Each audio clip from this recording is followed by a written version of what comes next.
Well, welcome, Local 304, to the latest edition of your Business Manager Update. I want to start out, first of all, by really encouraging you and thanking Brad Stevens with Principal Financial.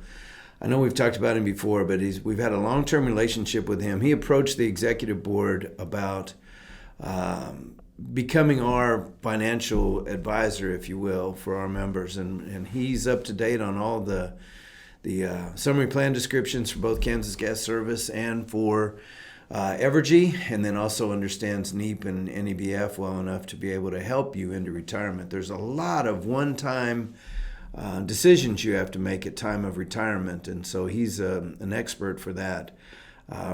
Just today, he helped another one of our members fill out their paperwork into retirement, and I know the members very excited about the new chapter in their lives, and felt very confident that he was able to show the member just exactly what kind of benefits they're going to receive in retirement and feel good about it. So please contact the office, or you can check our webpage, Brad Stevens with Principal Financial. I know this sounds like a commercial, but he doesn't charge you like a lot of financial advisors do. Instead, makes money inside the plan. So free advice, and then you can do what you want with your money after that. So Brad Stevens again. Along that same line of benefits that are offered by the Hall, we sent out another mailing from American Income Life. Just so you know, we never give out our membership list. Never leaves this hall. So when they send those mass mailings out, they have to come in here. We print them off the labels, and they put the labels on the envelopes. So that membership list never leaves. They don't have control of that. So during this pandemic time, they're not having to come out to your house makes it really attractive to be able to have conversation with them over the phone or through mail. So if you get a packet in the mail, that's what it's about. And those of you that have already signed up, they want your beneficiary information for that free 2000 policy that we give you. And then, of course, you can buy extra if you'd like. I was informed today by Evergy that there was somebody contacting an Evergy employee. I don't have all the details yet, but telling them they were representing the union with some insurance offers and looking for credit card and Social Security information. We never give out or have any company that's going to ask you for a credit card or Social Security number information. So don't fall victim to any of that. I called right away and verified with American Income Life. And also, if you have any issues with American Income Life, please inform the Hall. So it's a great benefit that we offer to our members, and we want to make sure that they handle that properly. Give you the latest COVID-19 update that I have. First, let's talk about the Union Hall. So we reevaluating the Union Hall and may have to make a few little changes in our receptionist area to be able to protect her from the virus, like you see in a lot of the businesses that you attend. We started the process of looking at our June unit meetings, and I'm not sure that that's going to happen based on how many numbers we're allowed to have in a location at one time and what kind of requirements may be in that. So going to talk to Executive Board next week, but I should have more information about that for you next week. Sat on the 7th District call for utility on Thursday last week and talked a lot about still a lot of unions in the 7th District looking at utilities that want to have their sequester rules in place. So even though you hear a lot on the media about this stuff all being over, the utilities are still making their plans on being able to keep their businesses running.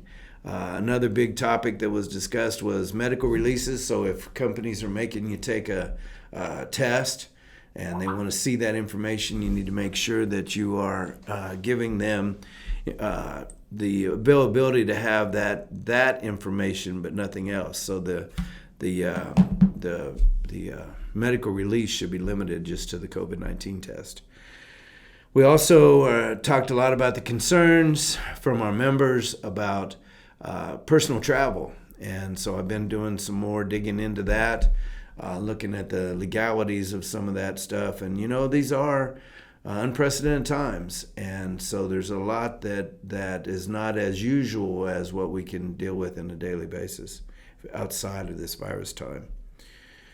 So that's really what I have for the virus update. Things seem to be rolling on pretty good. We still only have one positive in Local 304, so I appreciate you guys doing what you're doing with companies. I did do a PSA kind of thing. The company Evergy was going to put out a PSA, and so they asked if any of the unions want to be a part of that, and so I did record a message. So you should be seeing that at the service centers.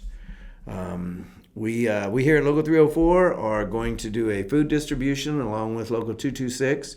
That's set for June 6th. We're looking for volunteers. We'll need somewhere around 40 to 50 volunteers. So if you're interested in volunteering, please contact the hall. It will be several hours on a Saturday morning. So give us a call. We can give you more of those details. May even give you a shirt for those of you that come out to help.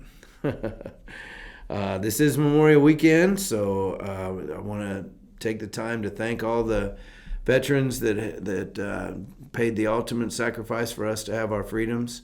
Pay respect to all the loved ones that we've lost, and then also all the workers that we've lost over the times in our workplaces. So keep them in your thoughts and prayers over the weekend.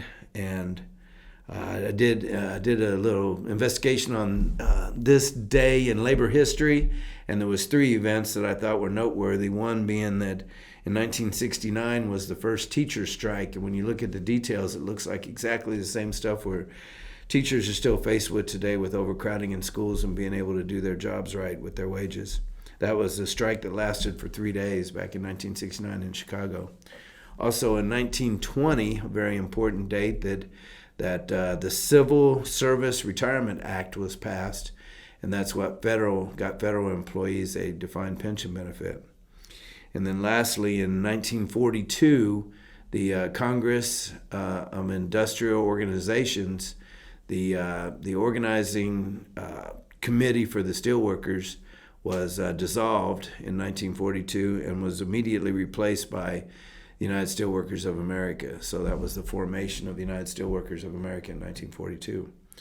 I hope everybody has a safe and healthy Memorial Day, and we will look forward to talking to you next week. Thank you, Local 304.